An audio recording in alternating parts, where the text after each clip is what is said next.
Bible au quotidien, le verset du jour. Ésaïe chapitre 42, le verset 16, je cite. « Je ferai marcher les aveugles sur un chemin qu'ils ne connaissent pas. Je les conduirai par des sentiers qu'ils ignorent. Je changerai devant eux les ténèbres en lumière et les endroits tortueux en plaine. Voilà ce que je ferai et je ne les abandonnerai point. » Fin de citation, glorifions le Seigneur. Alléluia, bien-aimés, auditeurs et auditrices de notre Seigneur Jésus-Christ. Dans notre verset d'aujourd'hui, mais à qui Dieu s'adressait et pourquoi? Nous sommes ici dans la deuxième partie du livre d'Ésaïe et le peuple d'Israël a traversé ou s'apprêtait à traverser l'épreuve terrible de l'exil à Babylone. Parce que à bien regarder dans le verset, tout semble perdu. Le temple, la terre promise, les repères, et c'est bien là que nous avons notre verset du jour. Remarquez bien quelque chose de très important dans le verset. C'est Dieu seul qui a parlé dans le verset, le je suis que nous connaissons. Comptez bien les jeux qui sont dans le verset. Il y a je marcherai, il y a je ferai marcher, je les conduirai, je changerai, je ne les abandonnerai point. Voilà plusieurs actions qui sont concentrées dans notre verset. Le verset dit, je ferai marcher les aveugles sur un chemin qu'ils ne connaissent pas. Je les conduirai par des sentiers qu'ils ignorent. Être aveugle ici, bien aimé, ce n'est pas seulement une nécessité physique.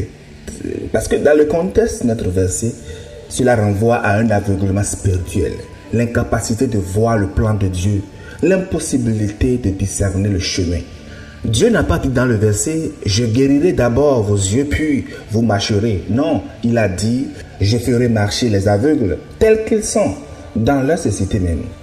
Dieu n'a pas attendu que nous voyions clair pour nous guider. Il ne nous prend pas la main pendant l'obscurité. Et le verset continue en disant, je changerai devant eux les ténèbres en lumière et les endroits tortueux en plaine. La ténèbre ici, c'est le chaos, c'est l'angoisse, c'est l'épreuve que nous traversons. Et Dieu dit, je changerai cette ténèbre-là en lumière devant eux. C'est-à-dire que la transformation va se faire en marchant, pas avant de marcher. Quant aux endroits tortueux dans le verset, ce sont des situations qui sont très compliquées.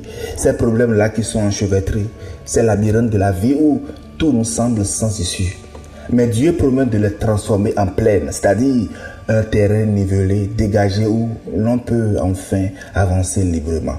Oh, quelle promesse! Le verset du jour nous témoigne encore une fois de la fidélité de notre Seigneur. Mais attention de bien comprendre le verset. Parce que le verset ne nous dit pas que Dieu supprime les épreuves avant que nous marchions. Il dit que Dieu transforme le terrain pendant que nous faisons quoi? Pendant que nous marchons avec lui. Il ne s'agit donc pas d'attendre que tout soit clair pour avancer.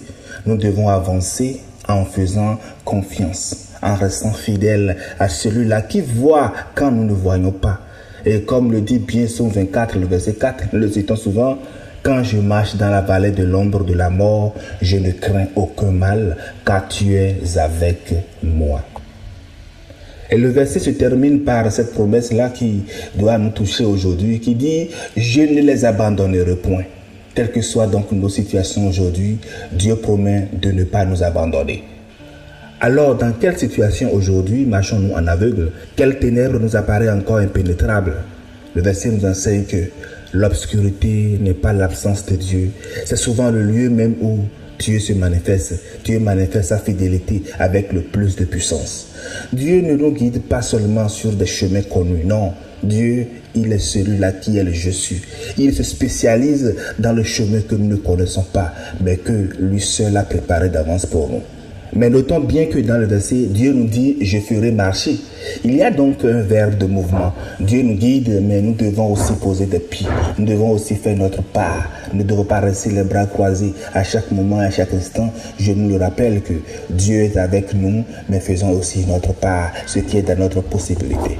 Chers frères et sœurs, que vous traversiez une épreuve familiale ou quelque chose d'incertain dans votre vie, je ne sais pas, un combat spirituel ou une saison de doute, notre verset du jour est pour vous. Voilà ce que je ferai et je ne les abandonnerai point, dit l'Éternel. Tenez ferme, je vous dis, vous ne connaissez pas peut-être encore le chemin, certes, mais ayez confiance. Vous connaissez celui-là qui vous guide.